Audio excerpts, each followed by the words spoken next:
Hello, welcome again to Sport Unlocked. As ever, if you hit subscribe, we land in your feeds automatically. To hear me, Rob Harris from Sky News, Martyn Ziegler from The Times, and Tariq Panja from the New York Times. And if you're listening to us, you're joining the many thousands of you around the world, and particularly in Saudi Arabia. Although looking at the Saudi Pro League this week, it seems that some attendances at games are lower than the numbers that listen to one of our pods. Probably because we're extremely popular, don't you think? What are you going to do? Listen to us or watch Stephen Gerrard managing Jordan Henderson and Al Ettifaq? Some of the attendance figures coming out of the Saudi Pro League, I mean, incredibly low. I think it was something like 696 people watched the last Al Ettifaq match. Spot on. You haven't got a number wrong in that. Well, guys, the mission, if you listen to Jordan Henderson and Gerrard and the guys, is to grow the game in Saudi Arabia. That seems to be the main mission for these guys. And the numbers you have quoted there suggest there's a lot of growth. So looks like they got a big job on their hands to get these numbers up. Hopefully 1,000 by the end of the year, guys. Well, then they'll say it was a success what they've achieved there, bringing the attendances up. But perhaps we're surprised having seen it in Qatar, where they've often brought fans in. They haven't increased the attendances artificially by finding fans to make sure these numbers that are pretty embarrassing weren't going around the world. Well, I know, but 696 up to 1,000. That's a 37% increase. Premier League would love that. Well, not that they can do it because it's sold out anyway. Yeah, it's a two-tiered element to quite a lot of this. The bigger teams, Al Hilal, Al Nassr, and Al Ali, etc. They are getting decent numbers, 40,000 for some of them, 30,000, etc. But it's just difficult, I guess, to create a league, and that goes to what is this project about? Is it about internet virality and keeping Saudi Arabia in the news, some sort of entertainment, versus a kind of comprehensive football league? I mean, there clearly is a football culture in the country, as we talked about in the past. They have had Asian Champions League winners. We do see Saudi at the World Cup, but that attendance of 696 can be beaten down in the sort of 6 tiers of English football. No, that's right. I mean, I think obviously it's embarrassing for the organisers of the league, and a bit sort of disheartening, I guess, for Jordan Henderson. He's used to be playing in front of tens of thousands, and it's sort of, 2 men and a few kids cheering him on. Well, someone who has been in Saudi Arabia, perhaps unsurprisingly, at a match this week, at an Al Nassr match, pictured in the dressing room, lots of photos posted, Cristiano Ronaldo meeting Gianni Infantino. Why does Gianni Infantino go to Saudi Arabia so often, Tariq? I don't know.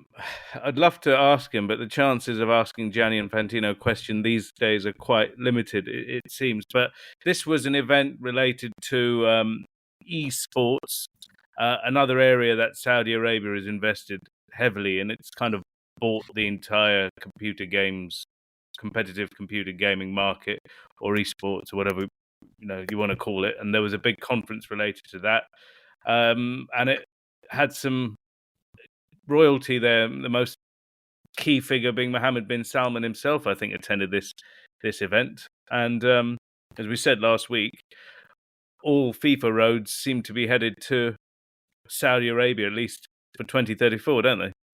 Well, yeah, and again, Gianni Infantino is highlighting he wants to use football to unite the world, but we look at how he goes to one country in particular so often, so it seems to be Saudi Arabia at the focal point of how he sees football rather than going to an array of countries.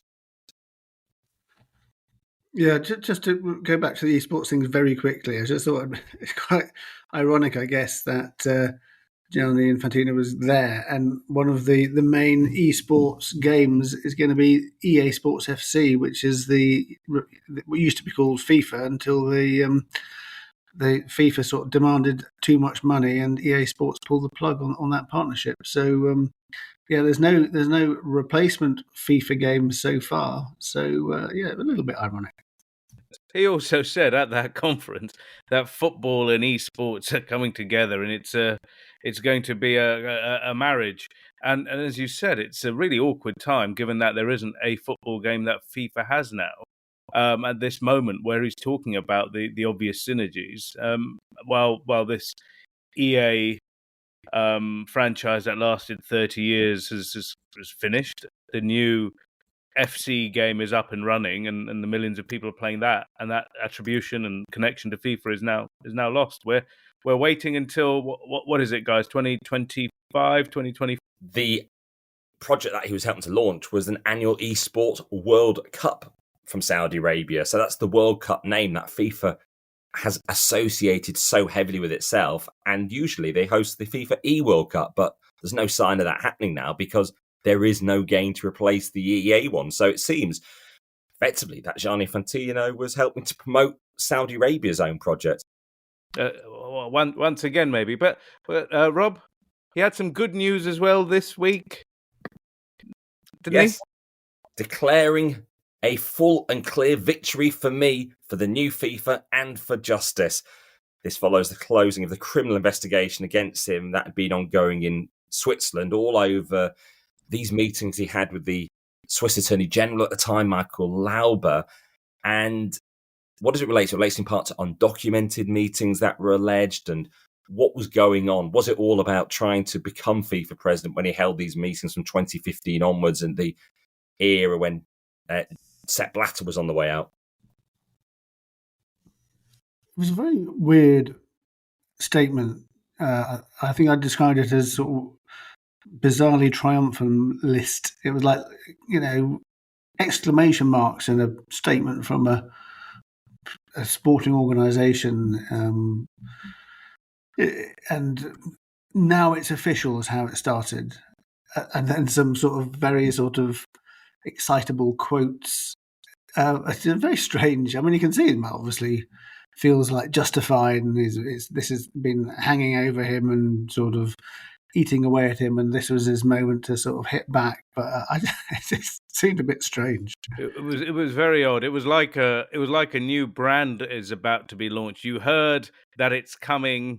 They've got this new collaboration, and we can finally go live with it. Here you go, and it's called Innocence. It was a very strange statement. This is what Infantino said. In part, it is now clear that all the accusations against me were mere attempts by poor, envious and corrupt people to attack my reputation. If these people have some dignity left, they should at least have the decency and apologise for their actions and damage caused. Then the other part of the FIFA statement said, the new FIFA is today a clean, well-run and robust organisation which operates in accordance with the highest ethical and governance standards. How long could that be debated? Well, funny enough, if you were to ask someone a week ago and how those World Cups were attributed, whether good governance was used into the double award of the 2030 and 2034 World Cups, whether the FIFA statutes, whether all the reforms that Gianni Infantino himself ushered in were used as a symbol of good governance, you'd get, I think, an interesting response from a number of people. They would claim that there are more diligent checks on how the FIFA forward money is distributed to federations all around the world, how it's handed out for projects, although they still don't publish a list, as far as I know, of every single dollar and cent and where it goes to projects around the world and what it's been spent on. Though, I mean, that was during Sepp Blatter's time. There was the Gold Project, as it was called at that time, was basically a way of like handing out money to the supportive national associations, and there was almost zero coverage of what that money went into, and lots of projects never even happened. Things aren't quite at that level, but there certainly could be more transparency. Well, where else has Gianni Infantino been this week? Dar es Salaam in Tanzania for the launch of the African Football League. This had stemmed from the plan for a Super League for Africa. In the end, it's just 8 clubs involved, is it, Tariq? I'd like to say, yep, 8 clubs. And, it hasn't got that big attraction. I don't have, to be honest with you, and I wish I had a lot more to say about it, but it was supposed to be this big game changer for Africa, pushed through with the help of FIFA, particularly these Italian advisors to Gianni Infantino, a chap called Mario Galavotti, who's been very involved. And yeah, there you go. What I was looking for, actually, while I'm talking to you, are the sponsors of the event. And we don't want to keep talking about Saudi Arabia, but unfortunately, I'm just going to do that because the main sponsor, I understand, is to this African Football League, effectively an African Super League, game-changing tournament, is Visit Saudi Arabia and Visit Rwanda. Those are the two sponsors that this new game-changing tournament has got at all. And one technical partner in Macron, which is not the French Prime Minister, but a sporting brand. French president, sorry. But isn't this sponsorship welcome? I mean, a lot of people in African football will perhaps see how players leave for European leagues. It's a talent drain, which means they suffer domestically and across the continent in terms of the appeal of their own competition. So here's Rwanda and Saudi Arabia helping to put money into a competition that could grow and perhaps take some of that dominance away from Europe in terms of the world football calendar. Yeah, it might grow. But let's remember what this tournament was supposed to be. It was going to be this larger tournament, a football league. Instead, it seems to be a round-robin 8-team event that has been sort of mashed together because for all the big talk at the start, it doesn't kind of work for a number of logistical reasons how they wanted this thing to happen. And looking at a website I'm looking at right now with pretty basic, it says Visit Saudi, then says Visit Rwanda, and then off you go. It just isn't this all-star shiny thing that African football needs. And also it's going to compete with the African Champions League, an established competition. CAF has created a rival for its own competition. Yeah, I always think that's been the biggest problem about this whole thing. The African Champions League, what happens to that now? Does that then become a sort of second string competition? It's never quite made sense to me. And you said CAF, Rob. CAF, because of a load of legal and technical reasons, cannot even have its name attached to the competition directly. It has to be done by a third party, even though CAF is endorsing this. And it's a competition about celebrating Africa, about African talent, perhaps. But you spotted something about the composer of the theme music, is it, for the competition? Yeah, well, I mentioned this kind of gang of Italians is running the event. Figures close to FIFA and the FIFA president's senior aide, Mario Galavotti. So with all these tournaments, there's a theme tune, whether it's a Champions League or the Premier League now has teams coming out to music in England, and Europa League and Conference League. They all have their own theme music. So of course, any self-respecting tournament must have an anthem. So the African Football League has one, but the composer and orchestra for this event are not from Africa. What a great chance that would have been for a young African composer or some African musician. Nope, you have to turn to Italy for that. Why? Yeah, good question. Very good question. It does sort of reinforce the sense it's being run from FIFA, doesn't it, at times? So as we had when Fatma Samora was sent to Africa to effectively run the Confederation.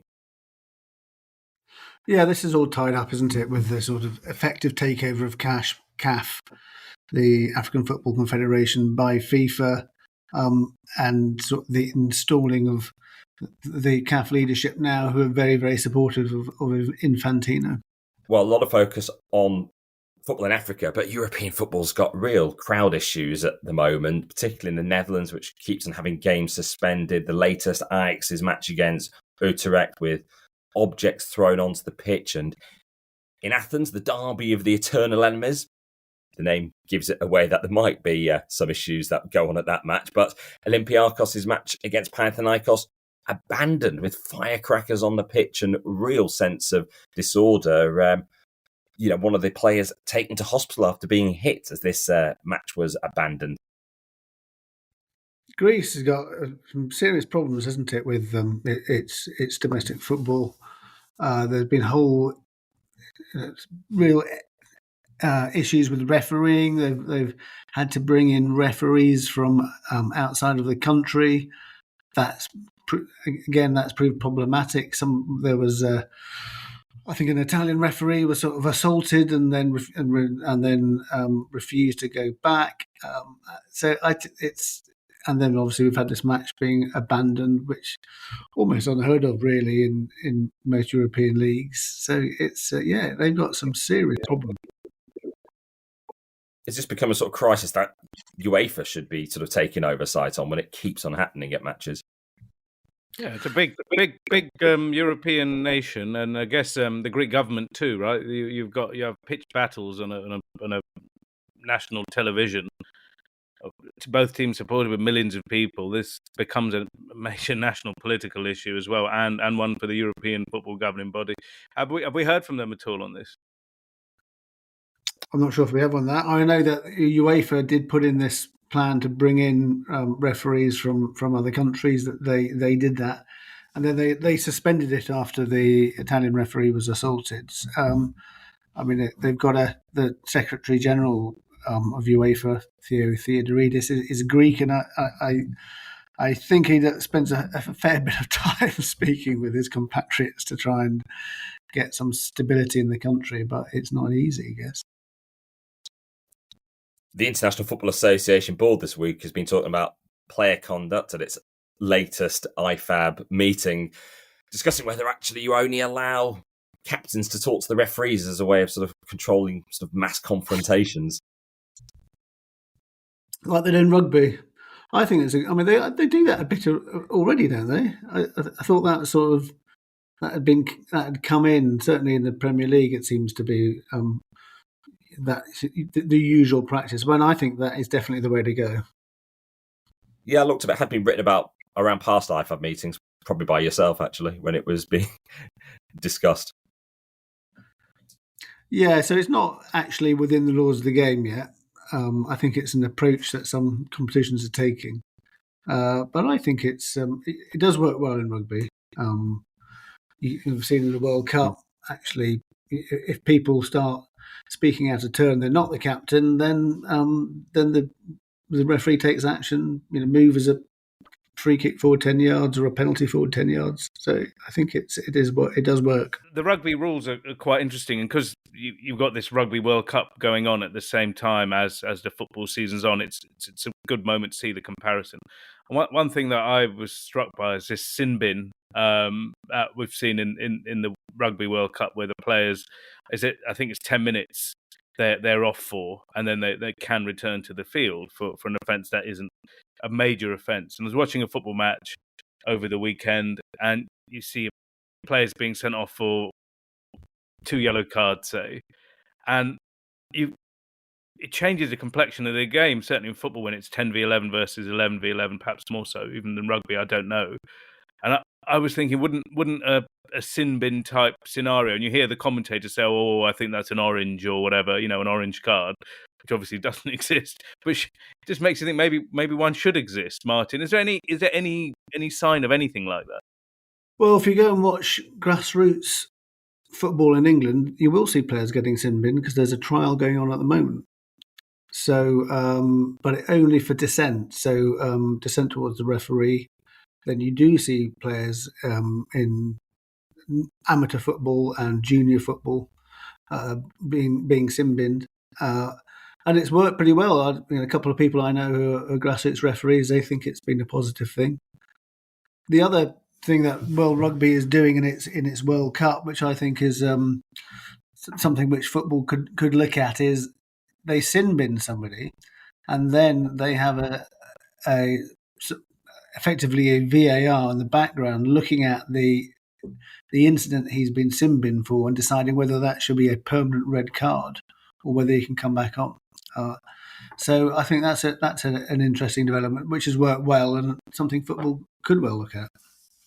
Well, something we talked about a lot in football, 2 years ago on the pod, were those attempts for a biennial World Cup. They collapsed with a lot of infighting across the game and calendar issues.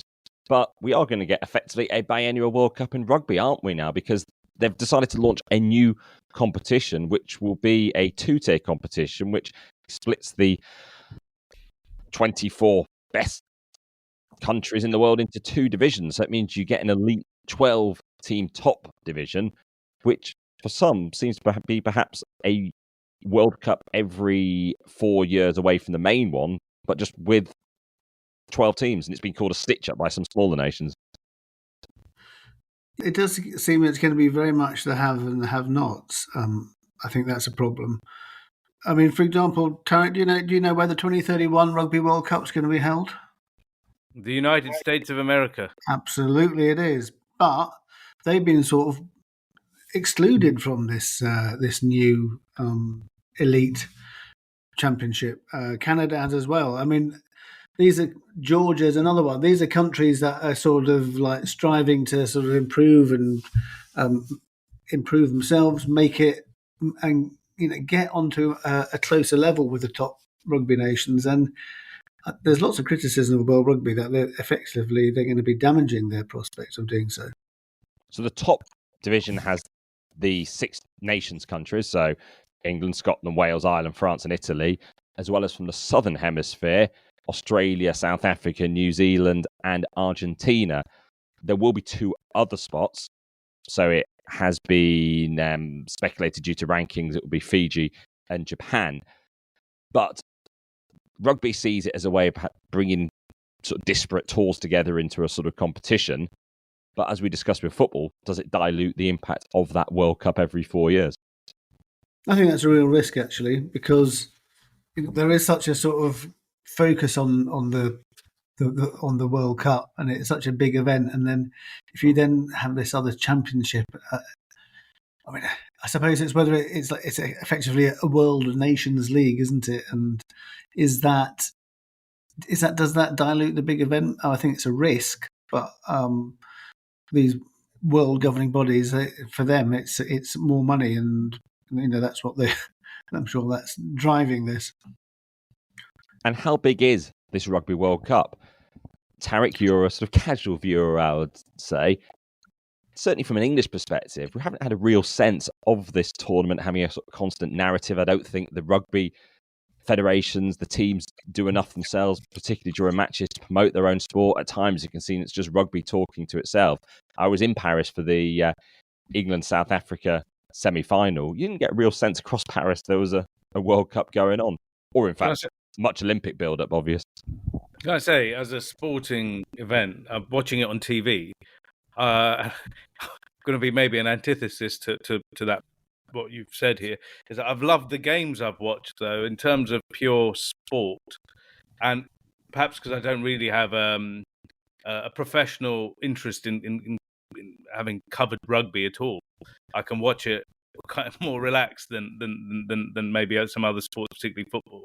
And I've absolutely loved the games because of the competitive tension. They've been like these 1-point games in the knockouts. I think that weekend, where in the quarterfinals, where France had played South Africa and New Zealand had played Ireland, that was some of the best sport of any sport I'd seen in years. But I don't know, Martyn, what does that say about the size of the tournament and growth and all the things that, perhaps the commercial people care about?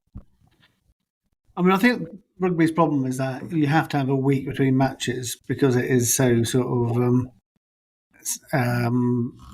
physically taxing. So getting the thing about the Football World Cup is you can have matches every day, and it sort of generates this.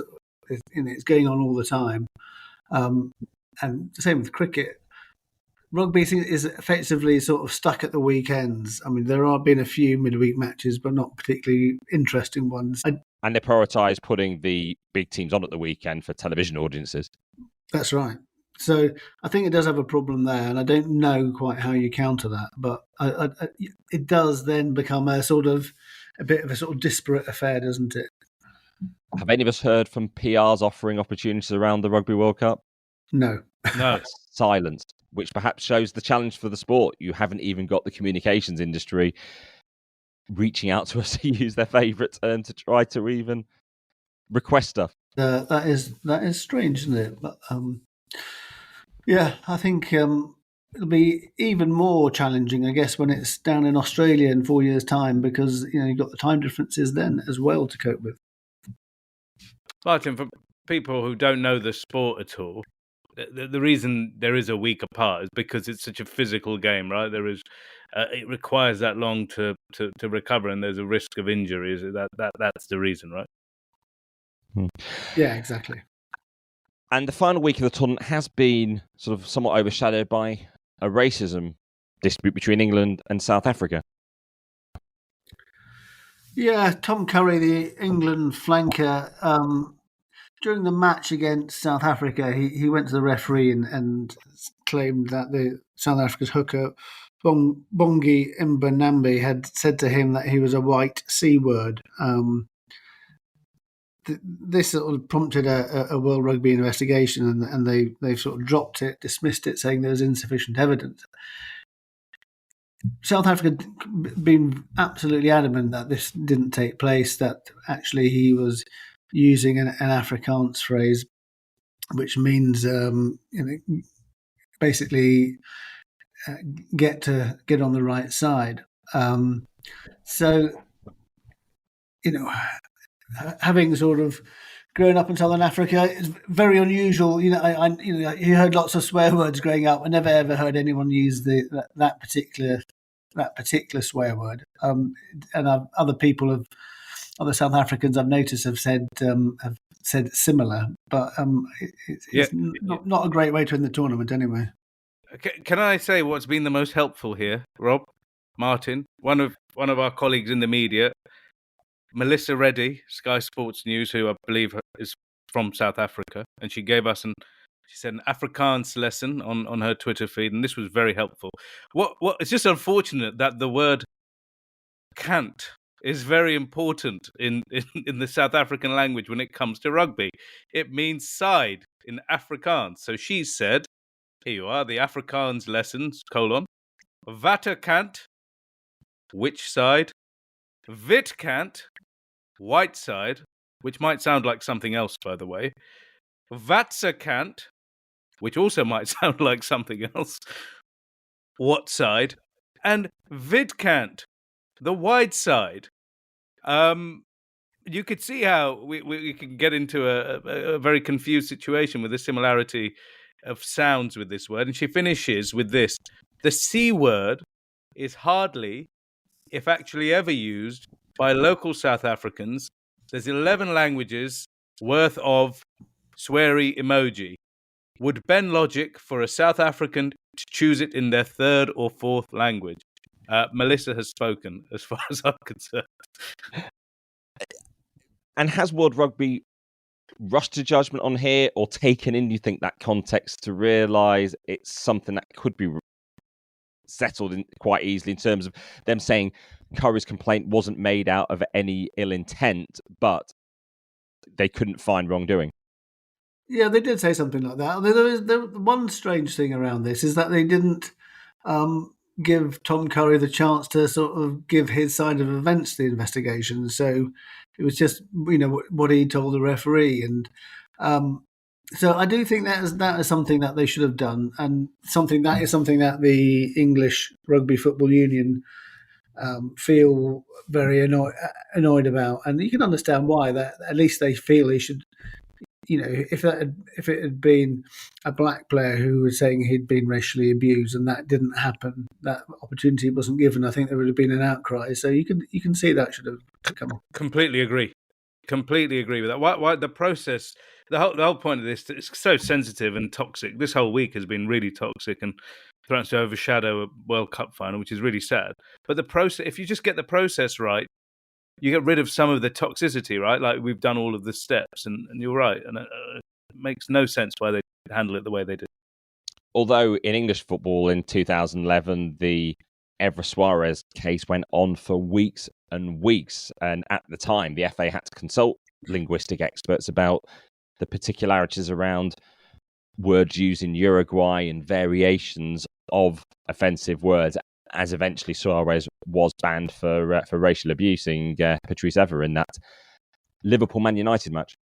Yeah, that was different. That wasn't saying that he was, he was saying something completely different, which is what South Africa is saying happened in this case.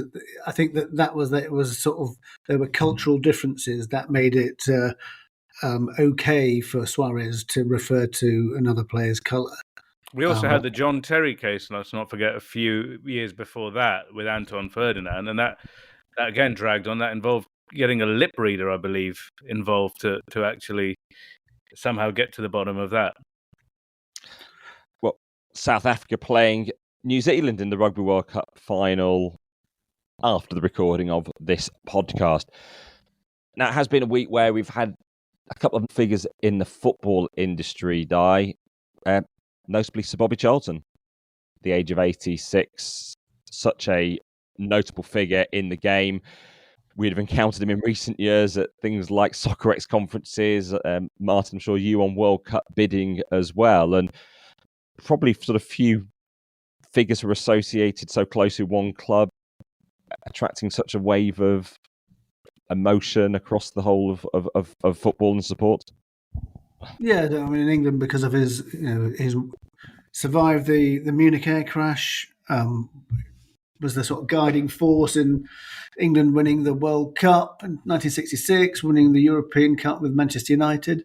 So you can see why he's such a sort of legendary figure.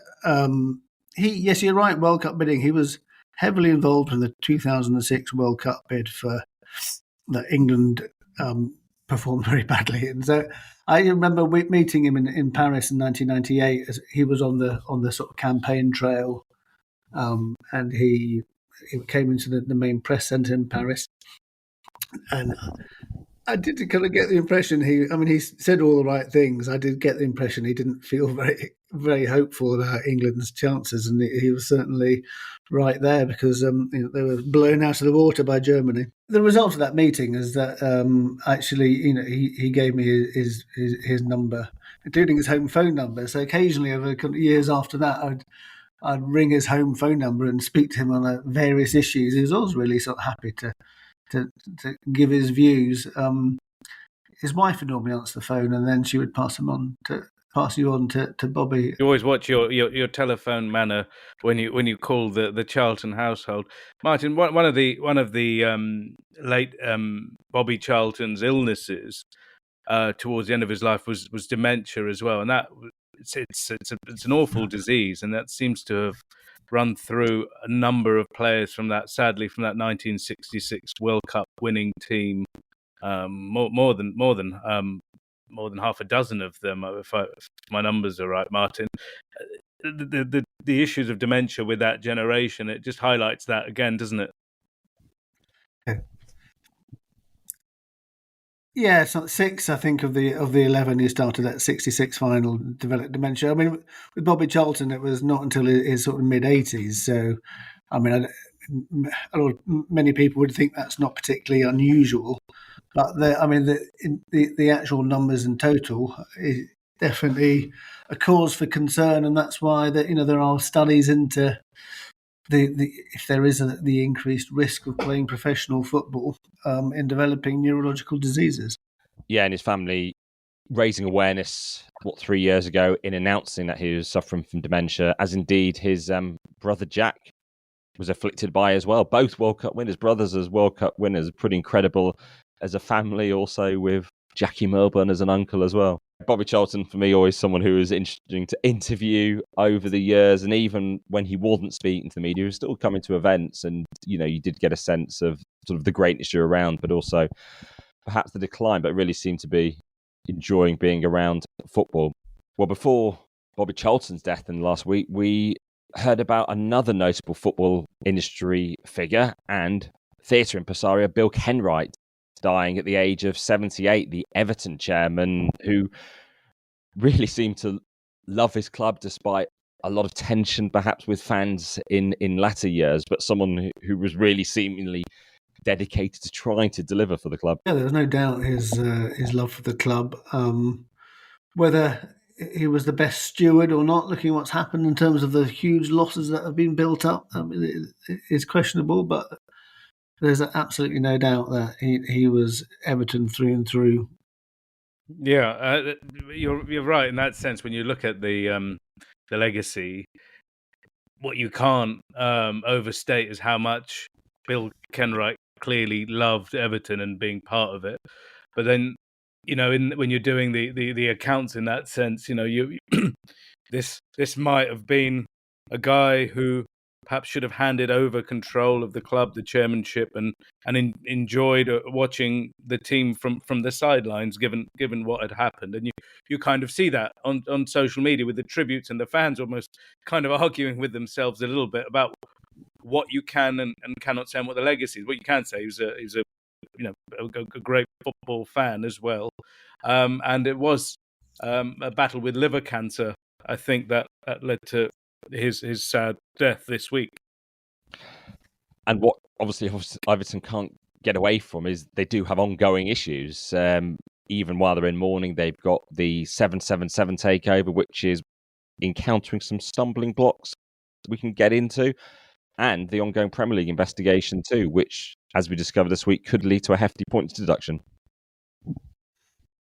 Yeah, I mean, we've both written some pieces and around 777's planned takeover, Tariq, which I think we've talked about before. Their sort of financial issues around the British Basketball League that they co-own. You did a story saying that they've not been able to file audited statements with the Financial Conduct Authority, although they say that they have filed all relevant documentation. But there are issues, I'm sure, for the Premier League and the Financial Conduct Authority over whether this takeover can go ahead. Yeah, absolutely. And you mentioned their statement. What they didn't say is they've filed independently audited statements, from my understanding, that the parent company, 777 Partners, which runs this sprawling empire, has not had these audited statements since late December 2020. So coming on to 3 years. The other thing, I understand that they haven't, at least by the time I wrote my story, which was about a week ago, provided the source of their funding for this takeover, and it's also brought to light the business practices of 777 across many industries, and in particularly in football, missed payments, delayed salaries, kind of all sorts of concerning things. If you're looking at Everton's financial plight, which is pretty serious, heavy losses that need to be funded on a month-to-month basis, huge debts, half-built stadium, you kind of would hope for a stable investor to come in. And I hope that all these signs are wrong and these guys are going to be brilliant stewards for Everton. But these are signs, aren't they, that things might not be great. All these fans clamoring for new ownership. Sometimes you have to be careful what you wish for as well. Yeah, particularly as they've got the new stadium to build as well and to fund. It's a huge challenge. I mean, it's like 20 million a month needed to sort of keep things going. I think bigger questions is how they were allowed to get into this position. And I think they effectively been having money put in by Farhad Mashiri, and then sort of sponsorship deals.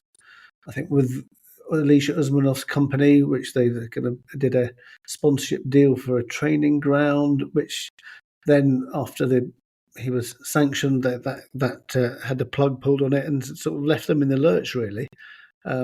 Whether that was, I think there's questions over whether that sponsorship deal was of fair market value for sure. But it does mean that they're now been spending way beyond their means.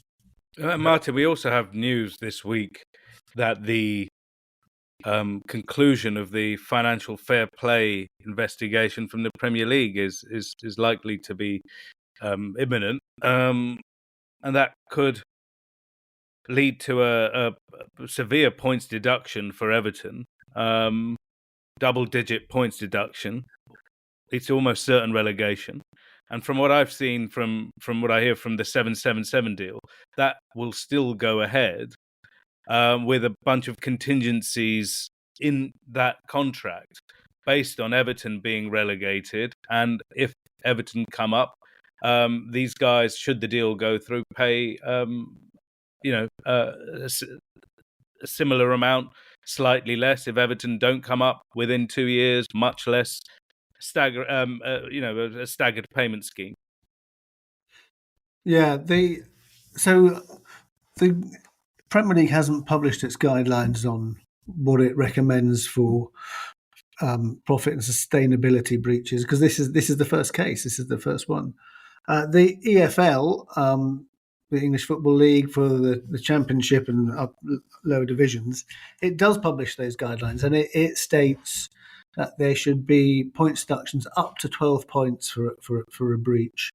I think that the Premier League has a similar guideline. So we don't know for sure that exactly what the Premier League's KC will have recommended, but I think the sort of the figure, and the Daily Telegraph mentioned the 12-point maximum penalty. I think I think that is what it is. If it's like the EFL, that is a maximum penalty. I'd be surprised if it's that high. A process that isn't sort of very much in the open, so waiting for it to land. One of the final notable disciplinary announcements this week was, of course, from Italy, with Sandro Tonali being banned for 10 months in this betting case. Yeah, Sandro Tonali getting a 10-month suspension, and that is less than the what he should have got. I believe it was supposed to be more than a year. This is because he acknowledged being in some ways addicted to gambling, as had a player sanctioned in Italy the week before. Funny enough, from the same under-21s Italian team, a guy called Fagiolo plays for Juventus, also given 7 months for coming forward, less than Tonali, because he actually came forward to the Fijici, also claimed to have a betting addiction. And Aston Villa's Zaniolo, also from the same under-21 team, he is also facing an investigation. It's just a grim story, but it seems like, I don't know, if it's strange that all of these players all seem to have come together at this Italian under-21 team, which is run by the Italian FA. All seem to have, I guess, a betting addiction of some kind, or at least they're saying they have. And it'll be interesting to see how all of this happened, because this seems to be a group of players who are betting together or bought together to bet. One of the important things is that none of them bet against their own teams, because that would have meant years-long sanctions, exile from the game. Guys, there is still a lot of betting sponsorship around football, though, isn't there? I mean, this weekend we're recording this on a Friday before the matches start. We're going to see betting all over our TV screens, on shirts, and in stadiums all weekend, aren't we? Yeah, there are restrictions in England in terms of the whistle-to-whistle ban that was introduced a few years ago for matches before 9 o'clock, so you can't have betting ads as the match is on, but still you see it on advertising billboards, you see it on podcasts as well, that football fans are engaged with. Yeah, I mean, the Championship, EFL's League 2, League 1 and Championship, they're title sponsors of betting company. It's like, yeah, I mean, the whole thing is a bit crazy. I mean, the Premier League have agreed that they're going to voluntarily ban from... Well, no betting association on this podcast. Absolutely. And as ever, thank you everyone for listening. You can send all your feedback in as ever at Sport Unlocked on X, Facebook and Instagram and TikTok, sportunlockedpod@gmail.com. Anonymous views very welcome.